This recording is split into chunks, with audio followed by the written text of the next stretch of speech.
So the Enigma gets to be a planeswalker. That's kind of crazy. Untap that. Untap this. And this. And it gets to be copied.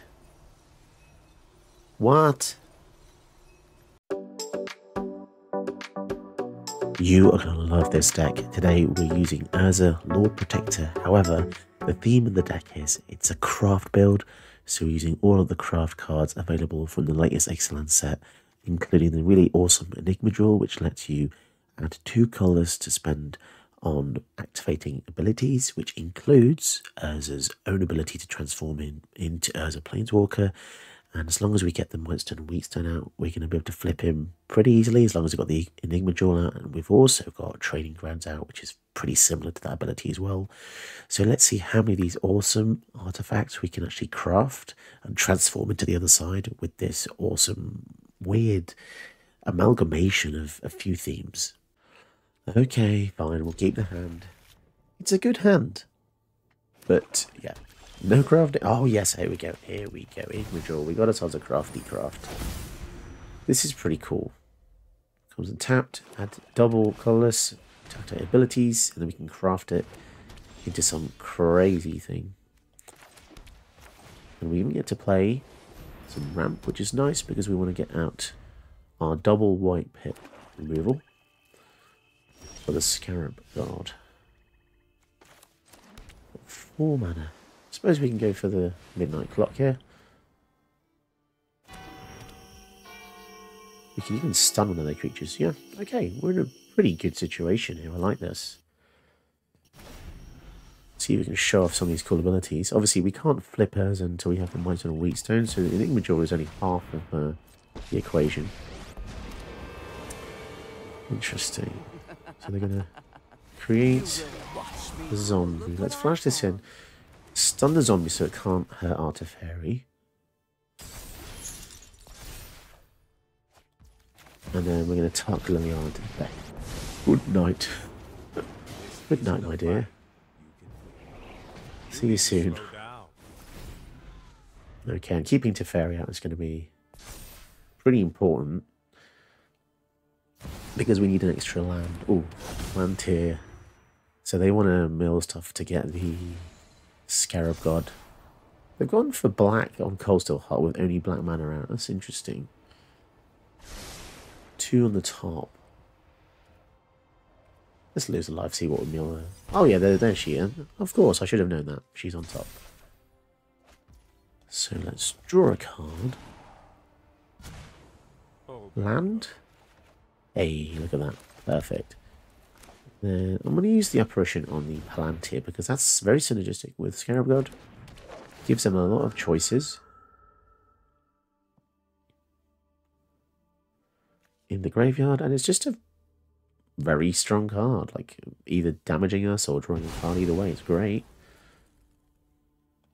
And sure, let's go for Urza. He is the namesake of the deck after all. Liliana's Triumph, making us sack. Cheeky. But we still have a blocker with 4 toughness, so that's okay. I mean, they probably have a kill spell, let's face it.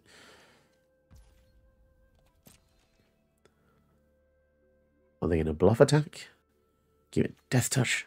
Yeah, I think they did a boo-boo with this Goldsoul Heart. Not making it tap for blue is a bit strange when they only have swamps. Very strange. Murderous Rider.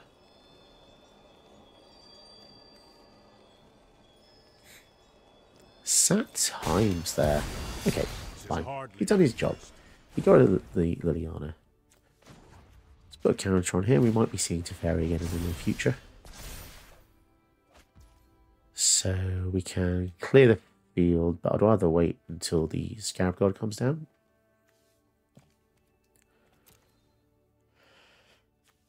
Craft with Artifact. I guess. Okay, fine. We'll go for a golem. And then this crafts into something that makes more artifact creatures. And this becomes a tappy tap thing. Okay, I'm happy to wait. I'd like to flip this. But yeah, don't forget, crafting can be from any other thing on the field or the graveyard. Liliana. Oof, that's pretty rough. It's going to take care of her Urza and a 4-4. Your corpse will make an excellent minion. No counter. Okay. Yeah, we'd really like to get to that Liliana as soon as possible, really. I've learned much. Waste not. And they drew 2 cards as well. That's pretty rough. Fairy. Okay. We will exile this. And then now we can create 4/4s. That's pretty good, right? And then in our next turn, if the midnight clock goes off, we're going to get 7 new cards. So there's that as well. Pretty decent. Yeah, the Master's Manufacturer is pretty cool. The artwork on it is pretty sick as well. Jingataxius, that is nasty. Yeah, this is definitely going to be a challenge now. Good, mindless minion. Okay, so luckily we actually have the removal for the Jingataxius. So yes, that was very, very lucky. Because it's not instant sorcery or artifact based.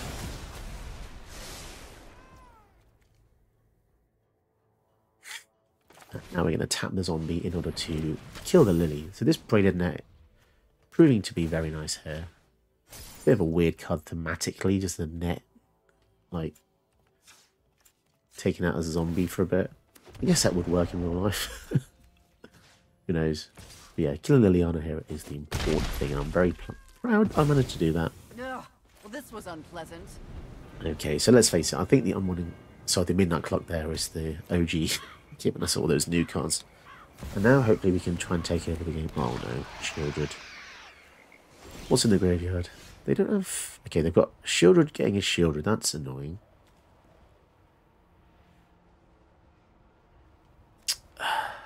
Yikes. Yes, we'll get rid of this. How do we deal with Shieldred? I guess we can tap her.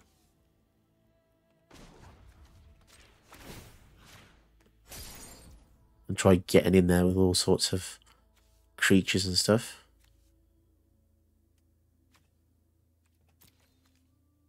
So if we craft this, craft with 4 or more non-lands with activated abilities, it's pretty tough. Each activated ability, you may activate each of those abilities once each turn. Whenever you activate an ability isn't an ability, copy it.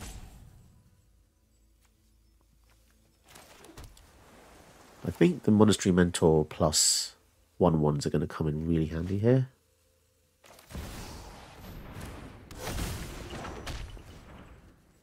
Because the shield is going to keep you animating stuff. Oh, that's going to get super annoying. At least the braided net is going to let us draw lots of cards soon. Swing with 2 4/4s. Craft with an island. That's a weird one. Should we do that? Craft with an island? It's kind of cool. So now we have a vehicle. And I guess we can also go for this. It's just another body. Because we want to get loads of creatures out. And also, they're not going to use a board wipe because, frankly, they don't want to kill their Shieldred. Okay, so we have a pretty insane attack force here. And don't forget, braided net, when this flips, draw a card for each artifact. Oh, for each artifact you control. Okay, that's still good. That's 1, 2, 3, 4, 5, 6, 7, 8. But now the Shieldred's going to kick our ass because we're going to take 16 of that. So actually, now we don't want to do it. They're attacking with that. Why did they do that?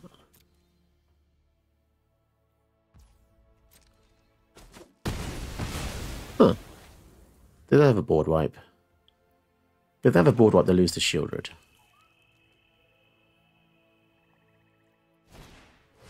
Mind Flayer. Oh no, that's not good.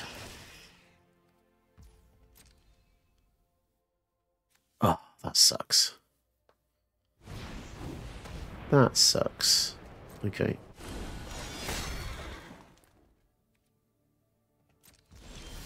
Okay. Time warp. Well, I guess we're going to do that.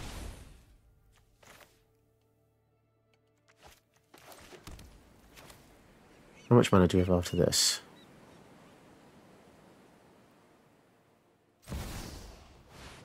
Should be fine.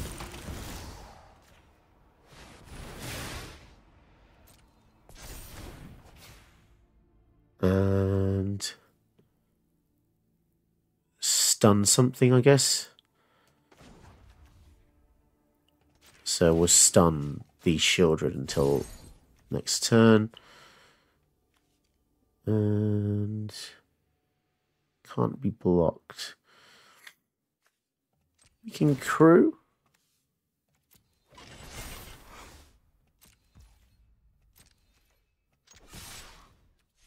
Let's see how they deal with this, because we're going to get... That's 12 if they don't block. That's quite a lot of damage, to be honest. They're going to double block. Okay, yeah, we're going to kill the Monastery Mentor for sure. 15. Our next turn we take 2. Jeez, we're going to lose so much life. That Shieldred is kicking our ass.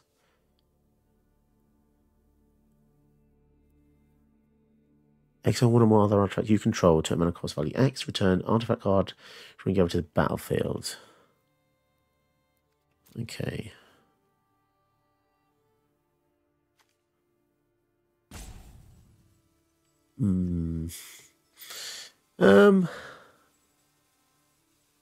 Okay, fine. Let's craft with something in the graveyard.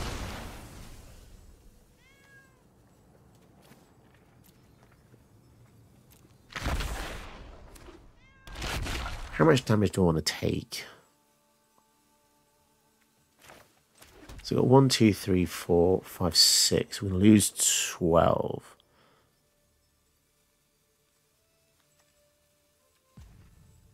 Alright, let's swing in first. 2 4/4s. That freaking Shieldred.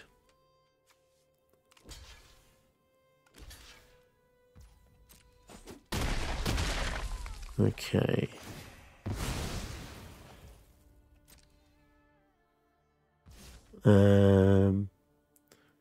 Draw a card for each artifact you control. 1, 2, 3, 4, 5, 6. See, if we do that, we're not going to have much time to do anything else. Oh well, we're just going to have to. Okay, so we've got to Fairy, which can actually gain us a bit of life. So that's made it a little bit nicer.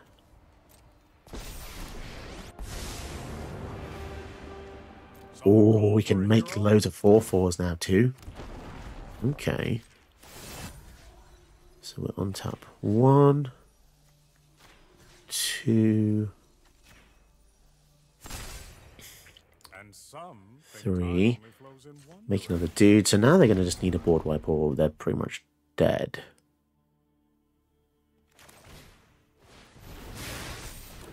We're at 6.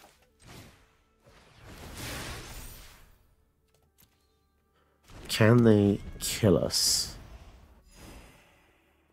I mean, if they have the combo, there's like 2 or 3 combos they can use with Shieldred. What could they resurrect, which is bad? I don't know. Shieldred, Mind Flayer, 5, 6, 7, 8, 9, 10. Death Touch. So this is almost certainly a board wipe move here.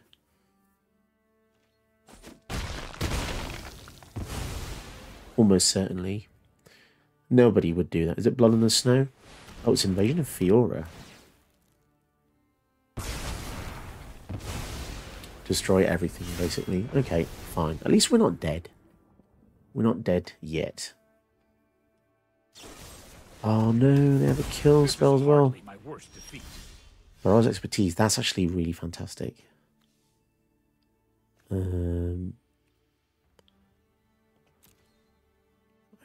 Okay. Let's go for the Urza, I suppose.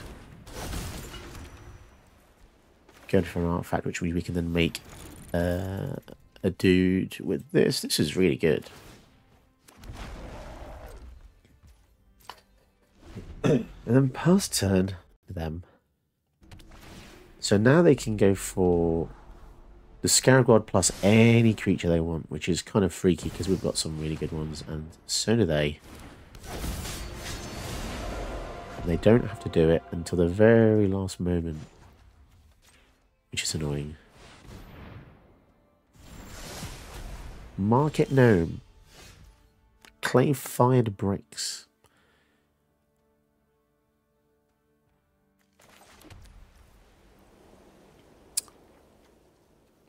Let me think about this. Yeah, that Scarab God is pretty annoying, I have to say.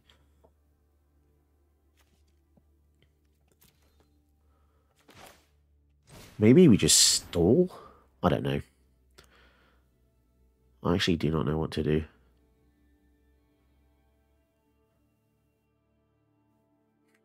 They're going to activate it in response is... I think that's very bad if they do that. They are. Oh, wow. Well, sucks to be them, I suppose. Foolish move. Foolish move. Why did they do that then? There's literally no need.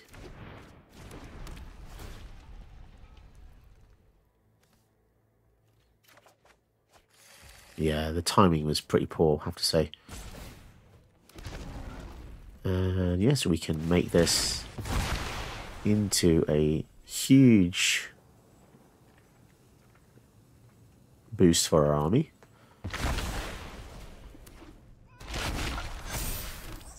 And that's 10 coming in. Honestly, MVP. Masters Manufactory. And the fact they've lost Shielded forever is just wonderful. I don't think there's anything they can do now, to be honest. Temple. They can make a blocker and kill something else, I guess. Teferi. Oh, there he is. Right, and... I think we just alpha. I don't really care if we lose stuff. They have to block at least one of the 5s. 5, 6, 7, 8, 9, 10, 11, 12, 13, yeah.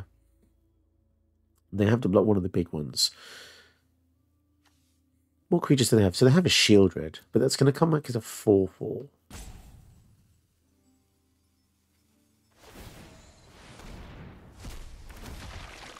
They're going to go for the Obscure Polymorphist, which gives us a creature. So they've got 2 blockers. Wow, they're actually going to go for that. They're going to have to recast the Scarab God. They're still going to take 5. Okay. But by giving us the Esper Sentinel, we can now make another 4/4.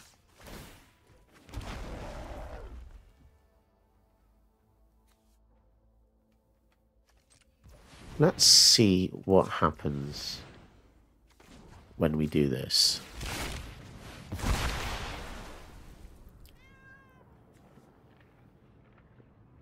Wow, they're going to get Teferi's abilities. 1, 2, 3, 4. So the individual gets to be a planeswalker. That's kind of crazy.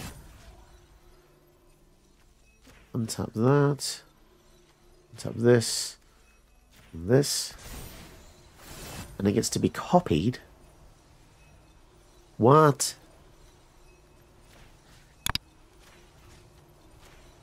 Oops, made a mistake there. And some think time only flows in one direction. Okay, this is kind of broken. This is kind of broken.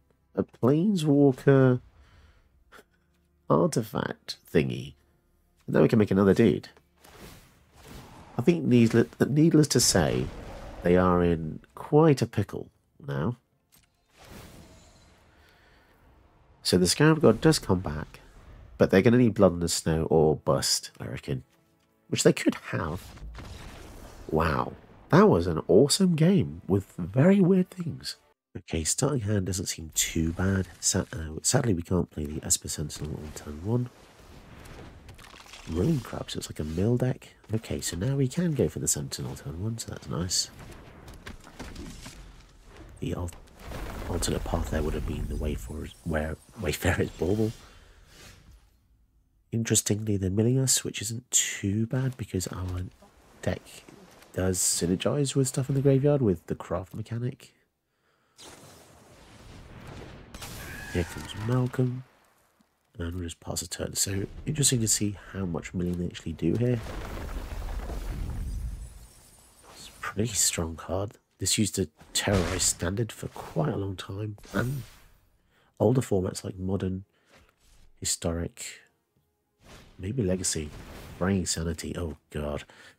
This really is a very, very powerful mill build. Okay.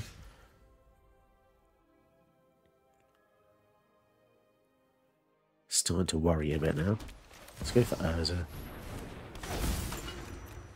And then hopefully we get some removal. But yeah, this is going to be very quick because they're going to be milling at least 6 a turn with the Ruin Crab and the Fraying Sanity together. And then Malcolm's going to transform into a frigging mini Omniscience here. Down to 72. Let's see if we can ramp a bit with the Lord Warhound here.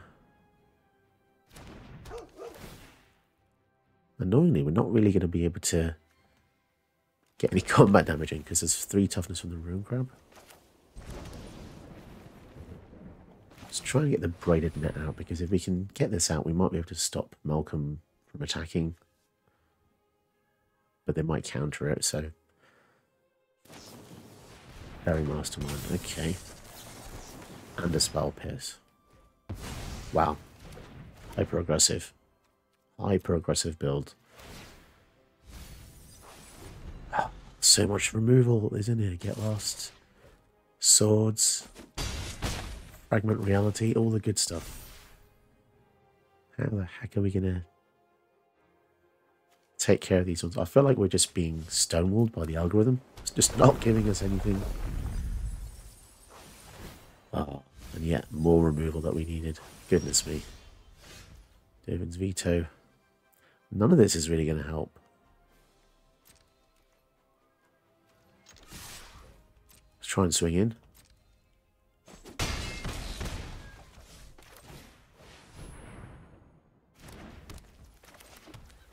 Leaving up 1 mana, sorry, 2 mana for the Wayfarer's Bauble or the Durban's Veto, so...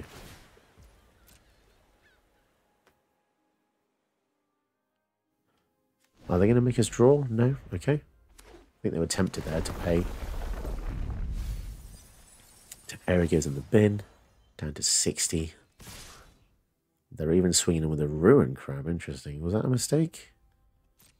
I think that was called hubris, guys. Oh, they did not mean to do that. Although now they can just play spells for free with the Malcolm. But we can counter the spell still. Which is going to be useful because this Jace is the one that mills us as well. And they're going to pay for that. Come on, give us something like a draw spell would be good here. No? Okay. Looks like we're just going to have to go in with the aggro plan.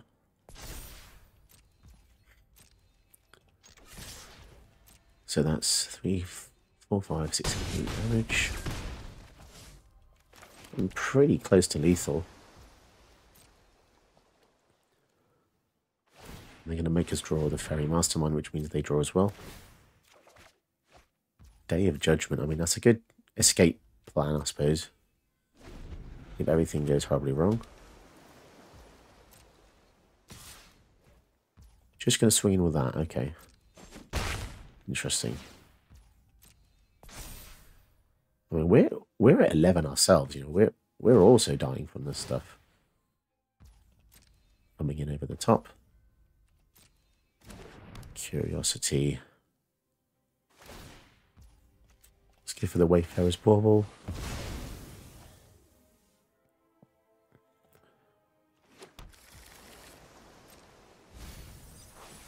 Oh man, and the Teferi on top. All of our good spells. We've just lost all of our good spells to the mill.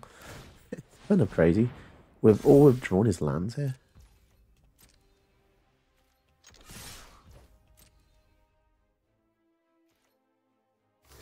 Oh, they're actually going to trade. Wow. Down to 6.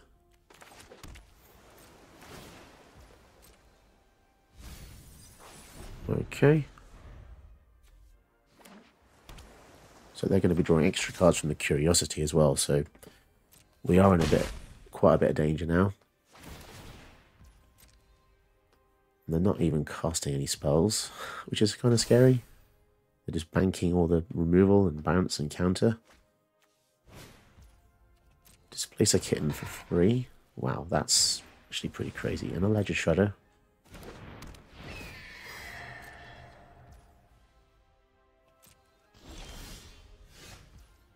Let's see if they have a counter for this.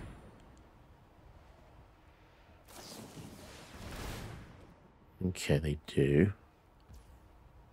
The flick of that.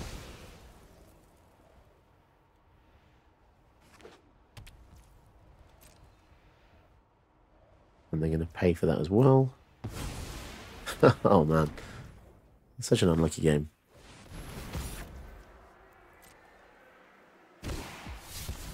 Do they have yet another counter spell here? Luckily they don't have any flicker effects for the Displacer Kitten, but... Let's actually resolve so we can kill the Malcolm, maybe?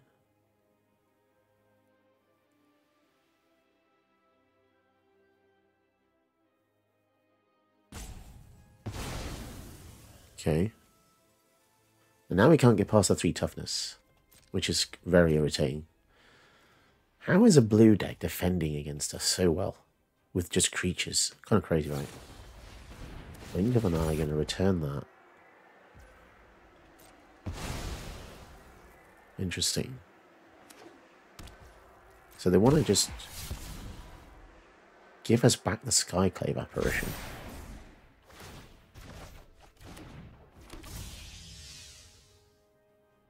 And we don't have the white mana to replay it, which is really sad, actually. 1 ring on top, that would have been really good. More mill effects here. I feel like we're just on the verge of killing them as well, which is really sad. 6 versus 9, they can do 2 flying at the top. They're going to mill us even more. Jeez, the fraying sanity is just making things very difficult.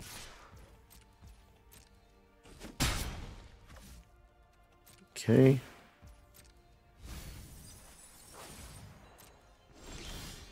Forcible hole.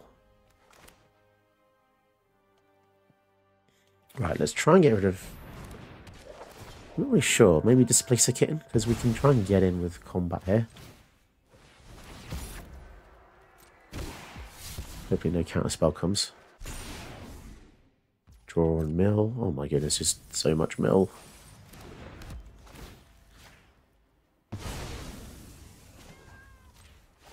Turn this online. So that's 5.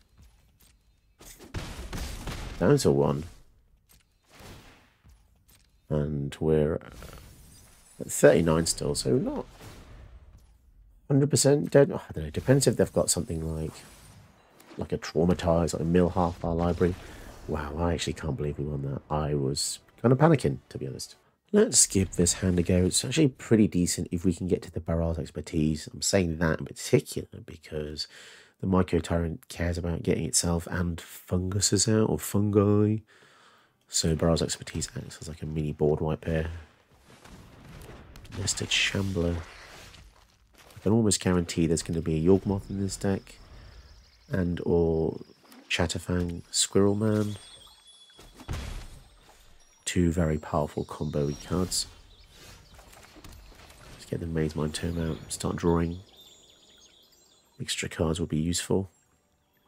Not normally a fan of Maze Mind Tome, but with Urza it's good because it can reduce the cost of Maze Mind Tome to 1 mana, which is a lot more attractive. Paying 4 to just draw 1 card isn't so hot.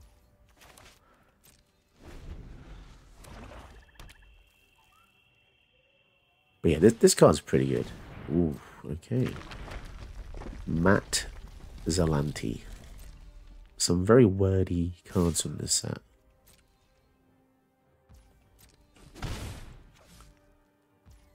And I'm not too bothered about scrying or drawing there yet.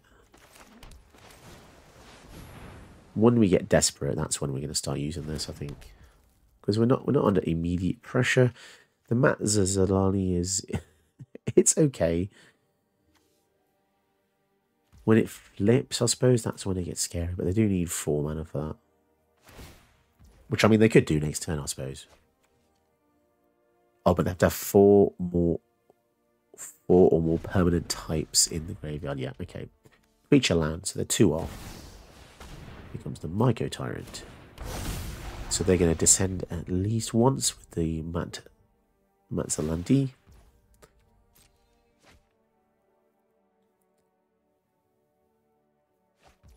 Grave Pact goes to the bin. I am a little bit scared now. I'm a little bit scared, seeing how fast their deck can go. Let's put that to the bottom. Saying that, we are going to literally bounce pretty much the whole team. Oh, wow, and we get the Mindstone and Wheatstone as well. They're so close to flipping this. So... and then it becomes a land that we cannot interact with. Yeah, let's just do this. So you're going to go 1, 2, 3. And then we can play the Portable Hole, getting rid of the Nested Shambler.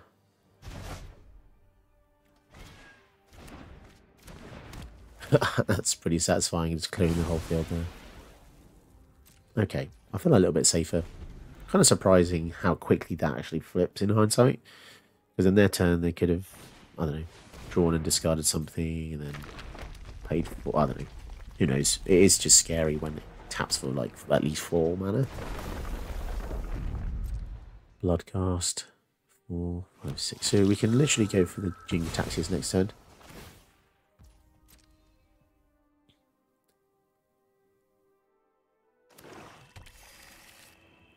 Playing the fetch land means they get the Bloodghast. Okay. Let's go for the Jin. Thank you, Worn Power Stone.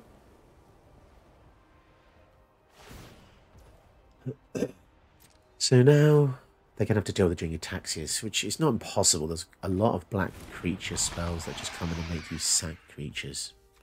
I mean, there's a Shieldred that makes a sack a creature as well. Starving Revenant goes to the bin.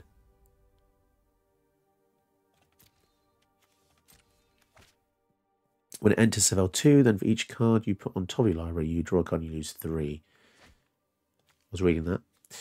Descent 8. Whenever you draw a card, if there are 8 or more permanent cards in your graveyard, so I can lose 1 life. Wow, okay, that's a lot of words.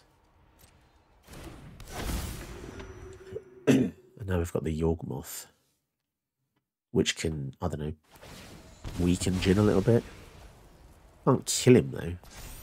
Not yet, anyway. Oh, but they can put 2 counters on, I suppose. Which is irritating. But we do have the Mightstone and Wheatstone to kill the Yawgmoth here, so I think we're going to be okay. And it's going to copy. So we're going to get 2 Mightstone and Wheatstones. One, you know, the Legend rule will kick in, but we'll still be able to get 2 ETBs here. Wow, okay. That feels pretty good. Okay, Esper Sentinel in our starting hand with a Loyal Warhound on the second turn. That's going to be good.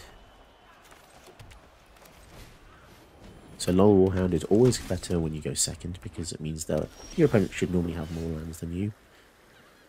Let's go for a tap land here and swing in. And also the Urza Silex is going to be frigging wonderful because Goshen Tai wants to go wide.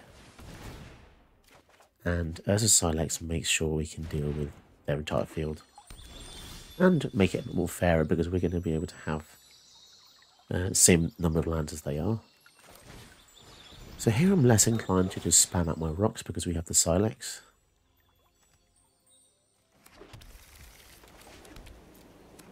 But let's just see what goes on here.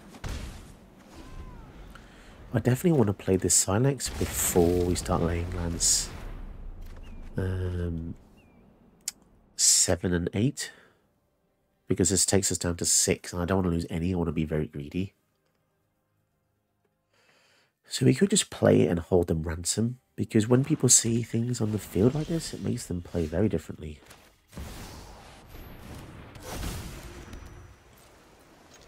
So yeah, let's just pretty much hold them ransom, and I guess we can go for the Mind Stone because we can sack that anyway to just draw a card. And it doesn't feel too bad. But yeah, for the Power Stone and the Signet, I'm going to hold those off. And they go for the Goshen Tie anyway, regardless.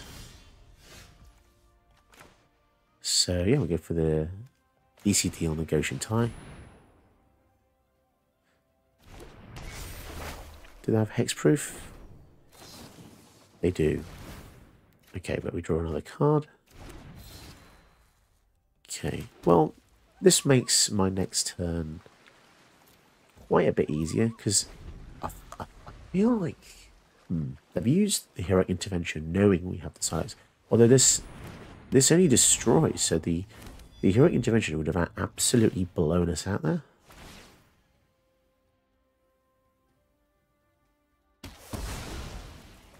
Okay, so we're going to do that anyway. Do we want to wait for this? Activate only as a sorcery.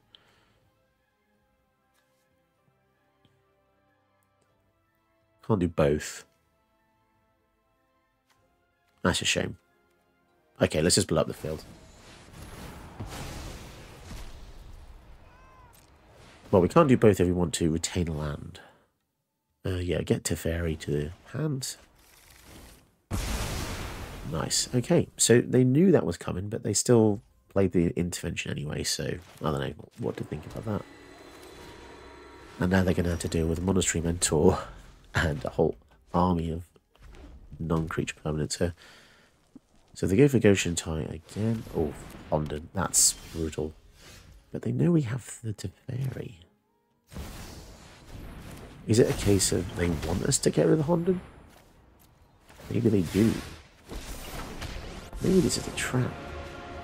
Right on. Where am I? Who are we? Not so fast. And yeah, I guess, sadly we're not seeing many craft cards this video, but I would like to try crafting things. The algorithm's just not giving me any of them, really. Magic Lantern, okay. So far, what they're doing is pretty tame. Calyx. We can deal with that with the Deputy of Detention as well. And there's the Honden. River's Rebuke. Wow, brutal. We can just lure them into a false sense of security here. How many prowess triggers to kill this? Not enough. That's for sure.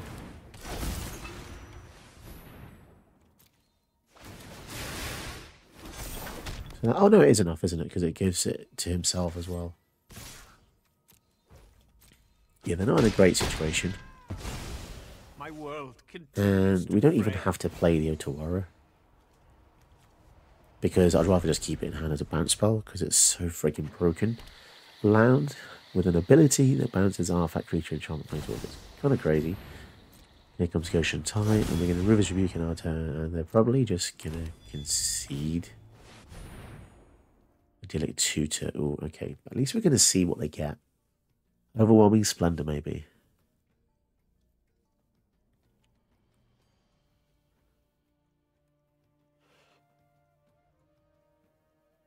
What do you reckon? Ellsworth Conquers Death? Overwhelming Splendor? It's 5 colours, right? So it could be anything. Omniscience? Or the Mega Shrine? Oh, Sanctum of Stonefangs. That one doesn't bother me. Heuristic study. Wow. No time for a break. So these shrines only kick in on the upkeep, so we don't need to go for the rebuke yet.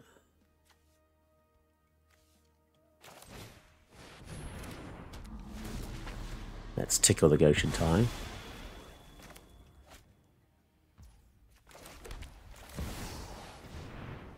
So many triggers.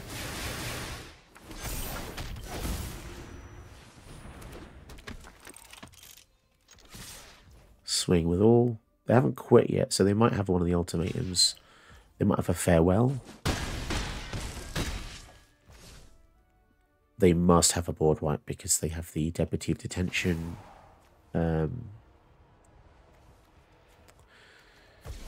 Keeping the Goshen tie underneath. So that's a lot more cost effective than sending him out to the command zone. Unless it's just a singular removal, but not 100% sure on this. Just straight up removal. It's fair. So they will get another 1-1. They're letting us draw a card. Wow, okay. They're not going to be happy. I think we might just win in our next turn. And the swords.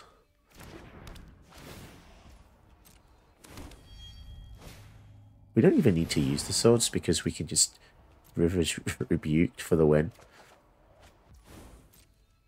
Yeah, these are just upkeep triggers. They hold no threat here.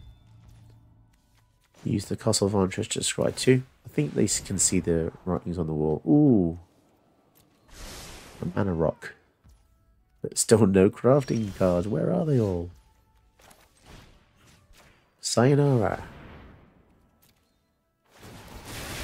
Yeah, this Monastery Mentor single-handedly just going to win us the game here. Let's see how big we can get the prowess.